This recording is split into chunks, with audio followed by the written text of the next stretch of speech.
Hey, geeks and geekettes, it's Wednesday morning. Time for another round of Ask Chuck Dixon, number 51. Let's get to it. Frank Jackson, he asks, did DC ever consider making an ongoing for a hero who frequently kills bad guys like the Punisher? I'm assuming the Comics Code gave up on forbidding this by the late 80s. Yeah, you would be right. The Comics Code just gave up the ghost. Just let us go crazy. They wouldn't let us show blood as red, which was weird. Uh, yeah, Marvel had quite a bit of success with the Punisher. He never became an enormously successful comic book character, but um, you know, he had a following and readers dug him, and he was always an interesting guest star. And of course, at his height of popularity in the 80s, he supported three monthly titles, so he had a good run, and now is better known in TV and movies and all the rest. Did DC try? Yeah, they tried, but they didn't try real hard. They updated a Western character called the Vigilante. He was kind of a modern day Western character. He rode around on a motorcycle. They updated him and turned him into a Punisher-esque guy who dressed like an Olympic skier for some reason. And it, it, his original series was written by Marv Wolfman. Nothing against Marv, but vigilante justice stuff really wasn't his genre. I don't think he had a real feel for it. This series lacked a lot of oomph. It lacked the mean spirit and brutality of the Punisher character. Uh, this guy seemed like a country club version of the Punisher.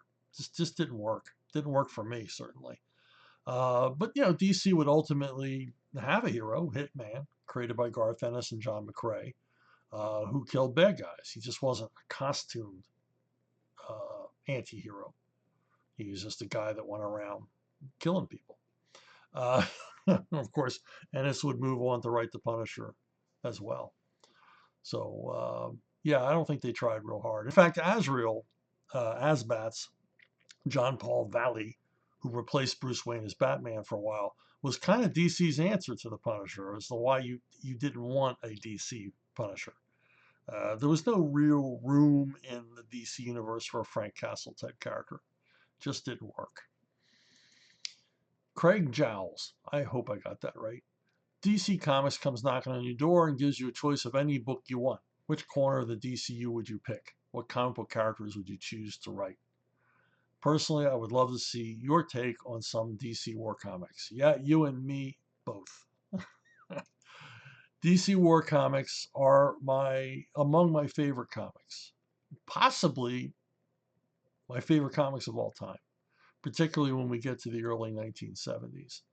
I loved all the titles and would have loved to have written more. I got to write one Battle of the Bulge anniversary special at DC, and that's all I got to do. But would have loved to have done more. I'd love to cast the characters.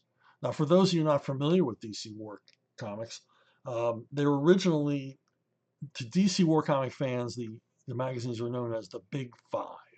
And there were five monthly war comics out of DC, and they were highly successful. These were high selling comics. In the 50s, these sold as much as 1 million to 1.5 million copies a month. Very profitable genre for DC, all the way into the 70s when they were sales leaders, often outselling Batman and Superman. Let me go back. We start with Our Army at War, which began its life, as all these titles did, as a war anthology book. There was no lead character. Would have 3 or 4 stories set in any time period, usually American uh, combat soldiers, and but eventually the title would be taken over by the lead feature of Sergeant Rock and the long-running series of stories by Joe Kubert, followed by Russ Heath. Their other title, again, started out as an anthology title, Our Fighting Forces. And originally, it often featured a regular Frogman feature. Frogman didn't have a name. It could have been a different guy each issue. You didn't know. And they were uniformly excellent. But Our Fighting Forces eventually would get a lead lead characters in Gunner and Sarge and their canine companion Pooch. Gunner and Sarge were a couple of Marines fighting in the Pacific in World War II. Eventually, their day would be over, and they would join a group called the Losers. And it was Gunner and Sarge, Captain Storm, Mademoiselle Marie, and Johnny Cloud. So basically, they took all of their unused DC war characters at the time, put them all into a Dirty Dozen type group doing guerrilla action behind German lines. Um, Another one was All American Men at War, which was canceled in the early 60s, but it was mostly concentrated on aviation stories for some reason, and was the home for a long time for Johnny Cloud, the Navajo flying ace in World War II. Some excellent, excellent stories. And then we have Star Spangled War Story, which had a pretty colorful run. Began as an anthology title again, moved over into weirder stories featuring gorillas and dinosaurs. Eventually became the home of Enemy Ace, Joe Kubert's classic World War I aviation series, and then was taken over by the Unknown Soldier for a very long run of sort of World War II espionage stories featuring the masked unknown soldier. And there was GI Combat, another long running title, began as an anthology, and then eventually was taken over by the Haunted Tank lead feature, most often drawn by Russ Heath. Now, while we're on the subject of Russ Heath, yeah, you're tired of hearing me talk about Russ Heath, my favorite comic book artist of all time. And but Russ was a major force in the 70s, early 70s, in these war comics, along with Joe Kubert, John Severin, and other artists. But Russ was really the star attraction when he took over the Sergeant Rock book. These were always scripted, or not always, but often scripted by Robert Kanigher, but often scripted by Russ Heath himself. Russ would write the story himself. And for my money, I'll say it again, these are the best comic books ever produced in the United States. Um, when Russ Heath took over the title, and the DC War comics in general kind of grew up. They kind of matured. They became, I don't want to say anti-war comics because every good war story is an anti-war story. I don't want to read a pro-war story. Um, but they just concentrated on the personalities, the day to day, the grimmer, nastier aspects of combat. Um, gone were the theme stories that Kanigher would write. Where we're lame ducks, or my life isn't worth a plug nickel, and that would be the theme for the entire story. Those were kind of gone, and the stories began to deal with betrayal, loyalty, uh, conflicts to the moral compass, stories that dealt quite honestly with issues like cowardice. Um, and Also, the stories took on a more realistic look and more violent. Through the 60s, um, there was, you know, a lot of concern about violence on TV and violence in comic books. And it sort of diluted the war books. And I think that's why a few of them got canceled, because they just weren't as good as they were before. They weren't as tough as they were before. And, more often, Easy Company would end up in a fist fight with the Nazis than a gunfight. And that hurt the titles. In the early 70s, we see a return to, um, you know, more violent, more true to life war comics, and a greater detail to historical accuracy. Uh, Russ Heath was a bug for researching, as well as, John Severin was as well. George Evans, who often worked in these comics, very much into the historical accuracy and portraying things as they were. And that really improves the stories. It makes them more believable, more immediate, more relatable when they look like the real world. And it was a full court press effort, at DC, and you know, a lot of that is thanks to Joe Kubert, who at this point was editing all of the war books. Joe was not only drawing them; he was editing them, and the even down to the coloring on the books, where the uniforms and weaponry were colored more accurately than they had been before. Gone were the days of the Nazis dressing in blue, you know, and blue guns, you know, just weird coloring choices they had back then. And the stuff was more realistically portrayed. But, and storytelling top notch, dialogue top notch, everything about these books was a sheer joy to behold every month on the newsstands. So enough of me waxing on and on about war books, but I think I answered your question. It would definitely be the war books I would choose of all the DC properties if I were king.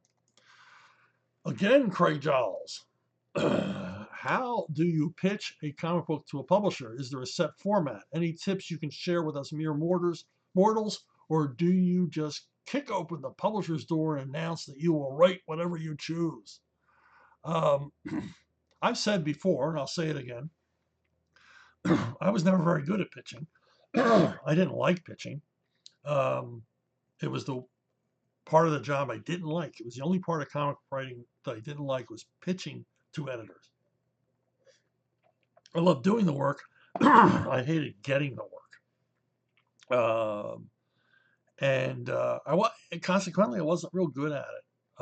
As I've said in these videos before, Archie Goodwin put it in a nutshell when he said that Chuck sucks at pitching, but he always delivers on the scripts. So that's all I wanted. I just wanted a chance to deliver on the scripts. And so, you know, uh, I would more try to build a rapport with the editor. So they would basically get to understand me and I would understand them. And they would also understand that I was interested in producing quality work.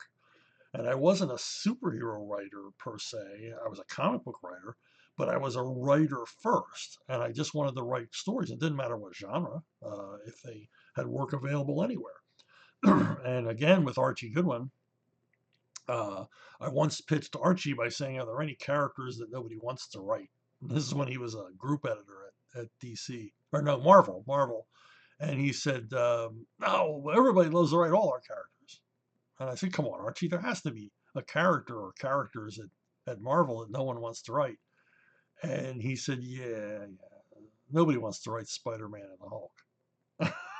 It's unbelievable to say that no one wanted to write. They were not envied assignments. And so I pitched lots of Spider-Man and Hulk, and I didn't get anywhere because I wasn't ready. I wasn't ready. But Archie was always generous and always a big help. But as far as going in and saying, you know, I want to write this and you're going to give it to me, that never happened for me. I never had that kind of juice. I would campaign the right characters. I really wanted to write the Punisher. I really wanted to write Conan, and I would campaign and sort of wheedle. I never beg, but sort of like let it be known I'm available. I would really love to write this character, and eventually I got on those books. But I never had the juice to go in and throw my weight around. Another bit of advice when you're pitching is never, never, never say, I can write better than the guy you've got doing it now, because the editor picked that guy. So basically, you're saying, you're a moron for picking this guy. You got terrible taste. Try me out. That tactic never works with an editor. If you're a writer or an artist, it never works, because that editor hired that writer or artist that you wish to replace for a reason. He liked his work, or it's his brother-in-law, or whatever. So yeah, you're getting off on the wrong foot there. And as I said, the best thing to do is build a rapport, because because you're always going to have a gatekeeper. You're always going to have someone between you and the job. And the best thing to do is build a rapport with that gatekeeper. And if there's no rapport, there's generally no hire. I was generally hired by editors who sort of shared my vision, to be pretentious, or shared my work ethic, or liked the same things I liked. That our personalities at some point meshed. I never got any work from editors with whom my personality did not mesh. And my personality did not mesh with a lot of editors, to put it bluntly. So, you know, how you don't pitch is handing people stuff. Will you read my plot line? Will you read my synopsis? Will you read my script? 99% of the time, unless they fall into a well and your script is the only thing they have to read while the rescuers dig for them, they're, they're never going to read what you handed them. And I know this from the other end. I mean, I get handed stuff to read all the time. Very rarely do I actually read it. I take it because that's the polite thing to do, but, you know, I don't get around to reading stuff. It's tough for writers because an artist can just show you a dynamite piece of artwork. You look at it and it's in your head. The script got to be read. The synopsis, the treatment got to be read. It's tough. How you pitch today, I really don't know. I don't know how people pitch today. Apparently, they hire, based on politics, where you went to college, whether or not you've written a best-selling novel. So, yeah, I honestly have no advice. I never did have any advice on pitching because, as I've said, and as you're tired of hearing, I'm not real good at pitching. So there you have it. JJ Noodles, he corrects himself. He says, "Hey Chuck, it's Lachlan from Australia here." That's you've exposed your secret identity, Lachlan. Uh, I was just wondering if you have any experiences with the Teenage Mutant Ninja Turtle comics. I recently got into them and they're really good. Yes, they are really good. And the turtles, they're a hell of a property. They really, really are. But I've never had any involvement with them in any way, shape, or form, other than you know, I have two sons who loved the turtles growing up. We had a bunch of action figures and we saw the movies and all the rest of it. And it's a terrific property and one of the first big independent comic success stories.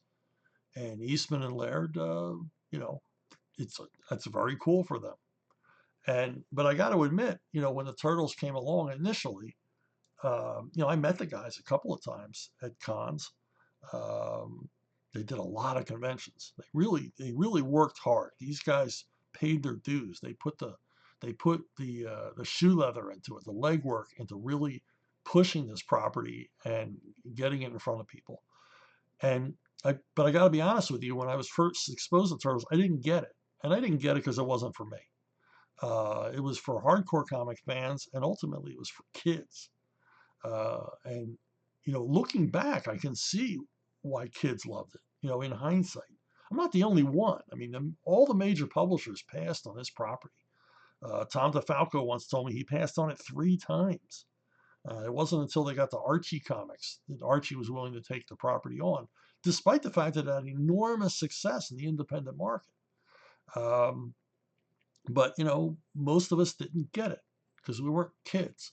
But you look at it, and the building blocks are all there. I mean, it's perfect. It's 4 guys who all hang out together, and they're cool, and they got, and they fight, and they live in the sewer, and they eat pizza. You know, what youngster wouldn't find that attractive? You know, and they're wisecrackers. You know, it's an excellent property. It really is. The funny thing is, I mean, I got to know their agent really well through a friend of mine who was a screenwriter, and their agent was a guy who who really made the turtles the enormous phenomenon they were. Because what he did was he loved the property, and he was, if you ever met the guy, real, California surfer dude type. I mean, he could have been a Ninja Turtle, and his name was Gary. And what he did for these guys was he took the Turtles concept to places, companies that were on their knees, that were going out of business. He took it to Filmation Animation, who were on hard times, and they needed a hot property, and they saw what he saw, and he took it to Playmates Toys, another company which was nearing Chapter 11, They were a small time player in the toy business, and they saw what he saw on the property and took it on. And those two things, the Filmation television show combined with the toy line, is what really brought the Turtles into the pop culture and in front of the eyes of millions of young kids who fell in love with them. From there it was the movies and everything else, the games and the rest. That but Gary was a major part. He was the key figure in creating the Turtles empire, and I got to know him quite well, and talked to him quite a bit. He was a character. Like I said, he could have been a Ninja Turtle. But there you go, a little inside baseball on the Turtles. Tammy Holcomb. Dear Chuck Dixon, my favorite comic universe you created was Transformers Hearts of Steel, the separate universe not connected to the main IDW universe that was established in Transformers X-Files. I really want to know if all my favorite main character Decepticons, mainly including Shockwave, the Seekers, Insecticons, Triple Changers, not including Astrotrain, survived or plummeted into the ocean in Transformers Hearts of Steel, and what happened to them between and after the events of Infestation 2. Also, when I get a basic degree, I wish to create the comics you discuss in this video. But anyway, please tell me they survived. Well, they did. They survived. I never wrote that story, but I'm not going to kill the Transformers. Of course they survived. The Transformers are eternal. They're lying somewhere at the bottom of the ocean in my pocket universe, awaiting resurrection. What can I say? It's fiction. You just make it up, right? Uh, the Transformers, I was too old for the Transformers when they came along. I wasn't a kid. I didn't write them. I was aware of them at Marvel. And the thing I became aware of at Marvel, and this letter proves it, is that this particular question proves it, is that Transformers fans are the most dedicated fans in any genre. More dedicated than Doctor Who fans. More dedicated than Trekkers. The Transformers fans, they love this franchise so much, and they're so into it, that when IDW offered me a chance to write in the universe, I was hesitant. I really was. I was like, yeah, but I want to make sure I do right by these people. They have certain expectations. Um, Bob Budiansky and Simon Furman were the longtime writers on the Transformers, and they got it. They knew it. They were there from the ground up. And I was a newbie. I didn't know much about this stuff. My kids didn't really get into Transformers, so I didn't learn about them through them. But IDW at the time, they wanted me to write this series, Hearts of Steel, because it was set in, as I said, a pocket universe, where the Transformers show up in the United States of America in the middle of the Industrial Revolution, the beginnings of the Industrial Age. And they wanted me because they knew I would do the homework. They knew I'd do all the research and all the rest of it. And so my take on it was, well, I did a lot of reading about the Transformers and learning, what the conflict was, who were the good guys, who were the bad guys, what their personalities were, and the rest of it. And I had some leeway, but I wanted to be true to the characters. I didn't want to change anything. I wanted Transformers fans to be happy with this, to embrace it. And so, the gag that I used was I said it in the past, but I included real world figures of the period of the two projects that I worked on. In the first one, I had the legendary John Henry, you know, tall tale, fictitious character, a guy who laid the railway lines. And I also had Mark Twain, who I think I also included in the second series, which featured Jules Verne as well. But these are a lot of fun to work on. To think of the Age of Steam versions of the Transformers and what they would look like. I love this, that his shoulder armor is obviously partly made of wood. So, we had to deal with wood and iron and steel and copper and all the rest of it. And I had a good time. I really enjoyed writing it. And most enjoyable for me was that it got a good reception from Transformers fans. I wasn't deluged with hatred. So, because like I said, I mean, it's nothing against Transformers fans. I'm a geek about certain things, and I want to see them done right. And I hate it when they're done wrong. I hate it when the creators come on and don't respect fan expectations, don't respect the property. They don't write an earnest story. They either mock it, make fun of it, alter it, change it, morph it into something they want to write.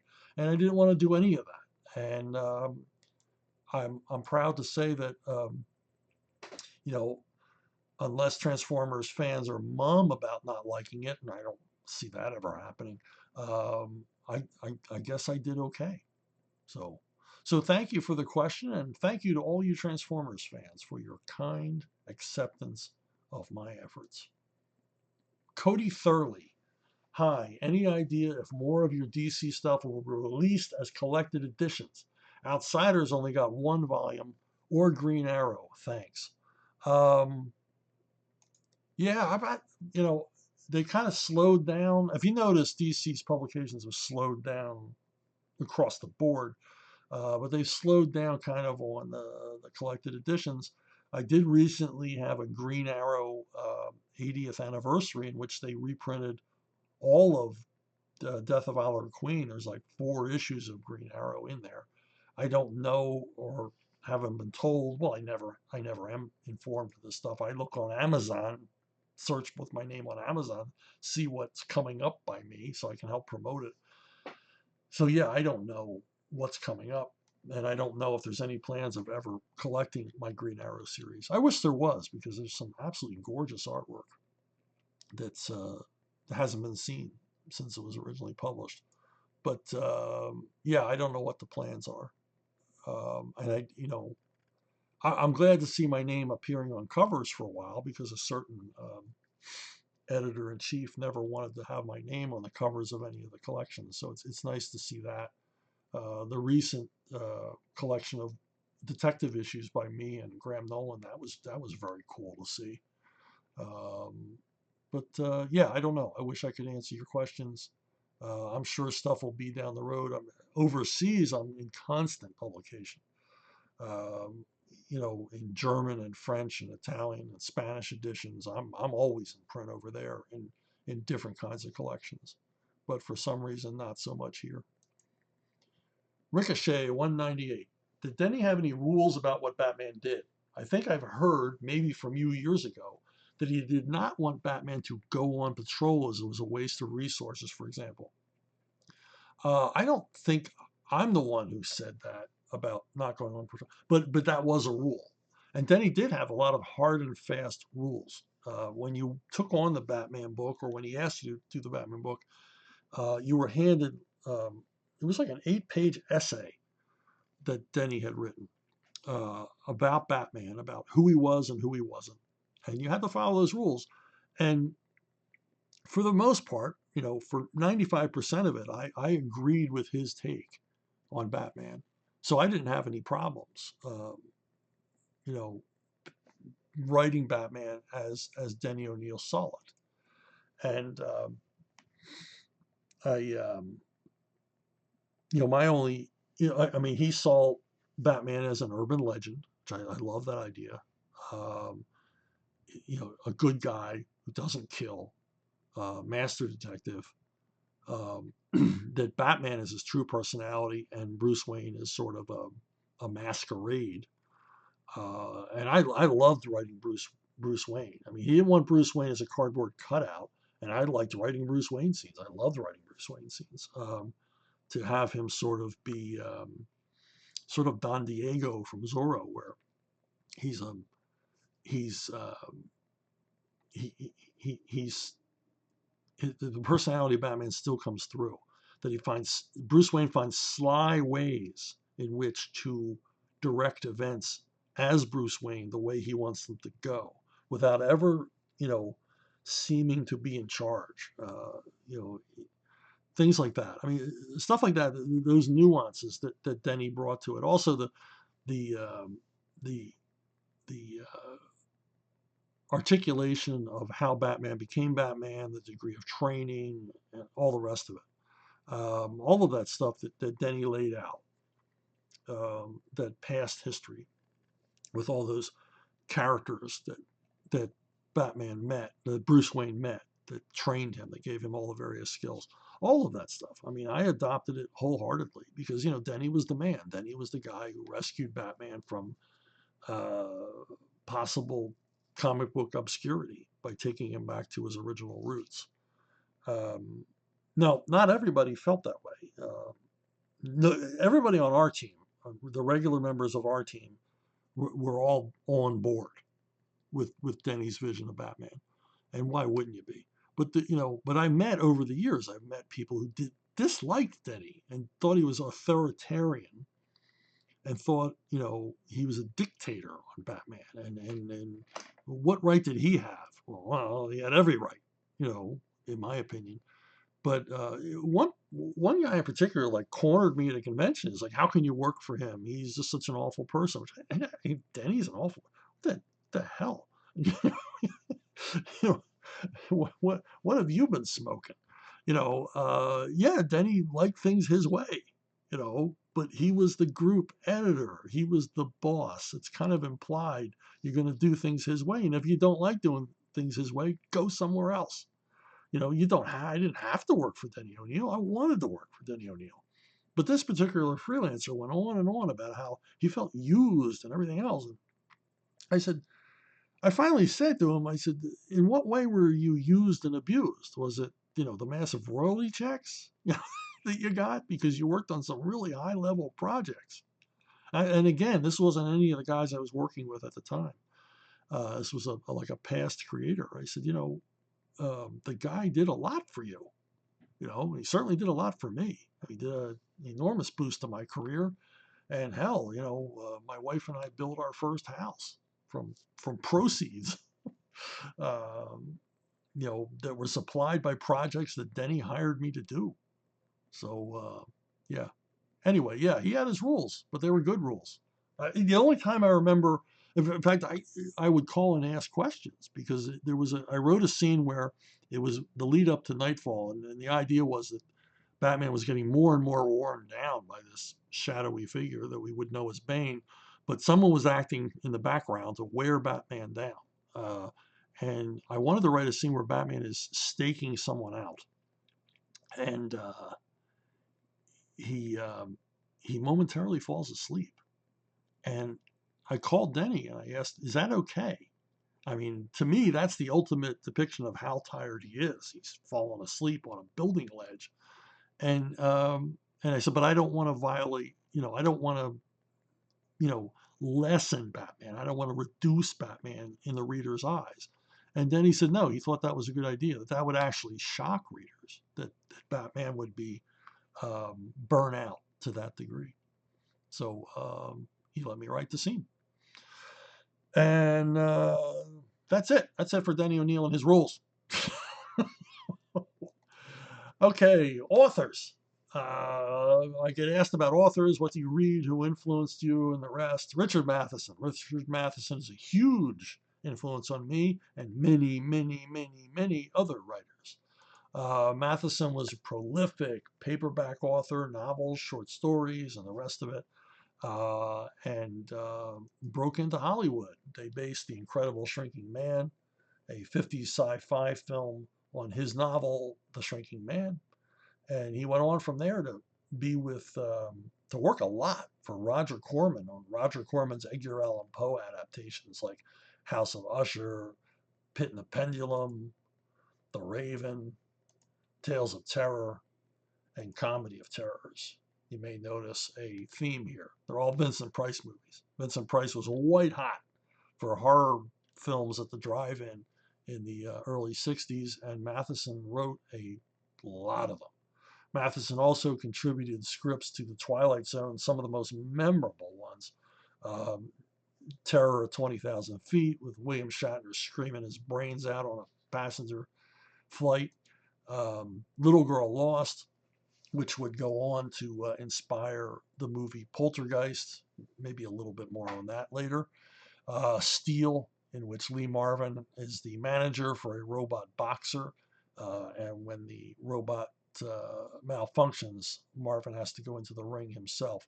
This would inspire the film Real Steel, the more recent film Real Steel. Um, the groundbreaking TV movie Duel, with Dennis Weaver being stalked by a truck driver across the California desert. It's Steven Spielberg's first directing gig. And a lot of TV viewers will remember um, a was it a Trilogy of Terror. It was another TV movie, uh, and one of the stories featured the Zuni warrior chasing Karen Black around her New York apartment. If you've ever seen it, it's kind of unforgettable. And he did the teleplay for the original Night Stalker, the TV movie that launched the Kolchak TV series, and was a ratings blockbuster. And when it was first aired, and even more so when they reran it a few months later. So, he was a big name in Hollywood, big name script writer in movies and TV. Did scripts for almost every TV series you can imagine. Wrote a lot of Western TV scripts for the old Western TV shows, Girl from Uncle, things like that. Very prolific screenwriter. But how I got to know him was as a novelist and short story writer. Uh, I was at a junior high school book fair every year, or junior. I don't think anybody does this anymore. We would have a paperback drive, and each year in the spring in our junior high, we'd have a book fair, and it was to raise money for the library, or I don't know what. I didn't care what they were raising money for. It was a room filled with cheap paperback books, just stacks and stacks and stacks, and they were like, you could buy them for like 10 cents a piece. And I picked this one up because it had that hyperbolic guarantee on the cover. And I thought, well, let me read this and see if you know, if that's true, that this is the most terrifying science fiction novel I'll ever read. And yeah, okay. They were right. They weren't making false promises. It was fact, not bragging. And I fell in love with this book. Reread it, I don't know how many times. Just read the covers off of it, and it's still one of my favorite horror sci-fi novels ever written. And of course, influential as hell. It's been made into a movie 3 times that I know of, and you know, it's basically responsible for the zombie craze. I Am Legend. It's the last man on Earth. Everyone else in the world's been turned into vampires, and his struggle to survive every night. And this goes right into the zombie craze. Just put zombies in place of the vampires, and you got George Romero, Walking Dead. You got all the rest of it. But that novel just put Matheson on my radar, and I had to find everything by him. And I was soon haunting, you know, paperback bookstores and used bookstores looking for anything I could find that Matheson wrote. And of course, from there, I went back researching him and found out, oh my God, he wrote all these Twilight Zone episodes that I loved. And he wrote these Vincent Price movies that I went to see at the Saturday matinee. And, you know, just became a big deal to me. And the thing about Matheson is that he basically invented the modern horror story. Up until this point, horror stories were set in like a universe of their own, or they were set in the past, or they were gothic, or whatever. Matheson wrote horror stories set in the everyday that featured traveling salesmen running into a town that happens to be run by cannibals, things like that. A married couple are having trouble in their marriage and run into some supernatural event that bonds them together. They were set in places that everyone could relate to, instead of being set in spooky castles or remote laboratories or misty swamps. They were set at the laundromat, or the schoolroom, um, or the shopping center. And um, by doing that, he basically reinvented the genre. And it's safe to say, with 1,000% certainty, that if Richard Matheson never existed, Stephen King would be a retired school teacher in Maine now. Stephen King's whole everything comes from Matheson. And I'm sure he would readily admit it, or one would hope so. But as I said earlier, Little Girl Lost, his episode of his short story, which was adapted by him to be a Twilight Zone episode, was basically ripped off for Poltergeist. Little Girl Lost is about a little girl who slips into another dimension, and her parents can hear her, but they can't see her. She's in an alternate dimension. And the people that wrote Poltergeist obviously took that story and another story by Matheson about a supernatural force that comes out of a television and terrorizes a family. Obviously, took those two short stories, combined them, and did Poltergeist. And then when Matheson basically made them aware of what they had done, although they were very much aware of what they had done, they denied it. He ended up taking them to court. And Steven Spielberg, who produced the film Poltergeist, infamously on the witness stand said he had never heard of the Twilight Zone episode that they were referring to, which, he should been in a cell for perjury in a heartbeat. Steven Spielberg, there's an episode of Twilight Zone Steven Spielberg didn't see when he was a kid. No, there's no freaking way that happened. But the good guys won in the end. Matheson got one of those famous undisclosed amount deals. He got a settlement, which was probably in the millions. Whenever Hollywood gives you money, and part of the deal is you can never tell how much money they gave you. Yeah, it's a lot of money. So good for him. He probably made more money off of that without getting credited than he ever made from Roger Corman. That's for damn sure. Hey, thanks for listening. Thanks for being here. I've talked about this before. I have an account at Patreon. It's my account, Archaven Comics. It's the Chuck Dixon Slush Fund. And it is to produce funds for ArcToons, an upcoming free digital comic book platform in which you can read brand new series of comics by me and others on any device. You can read them on your phone. You can read them on your pad device. You can read them on your home computer. Hell, they're at high resolution. You can read them on your television in your family room. And we got a lot of different concepts, a lot of different genres. There's at least 3 projects I've completed that'll be appearing here. And then there's 4 others that I'm involved in creating as ongoings. And we got some fantastic artists, some great writers. And, like I said, it'll be free. And we'll be launching in April with easily a dozen new properties you've never seen before. In fact, we'll have as many pages or as much story content on our premiere month with ArcToons as DC Comics is publishing that same month. So it'll be a full panoply of stuff you've never seen before. And I hope you join us. Like I said, it's free. It's worth giving a try, right?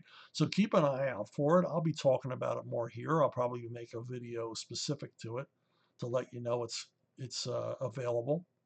And but just keep an eye out and think about going to Patreon and helping us out. $1, $3, $5 puts you on the ground floor, and there are perks.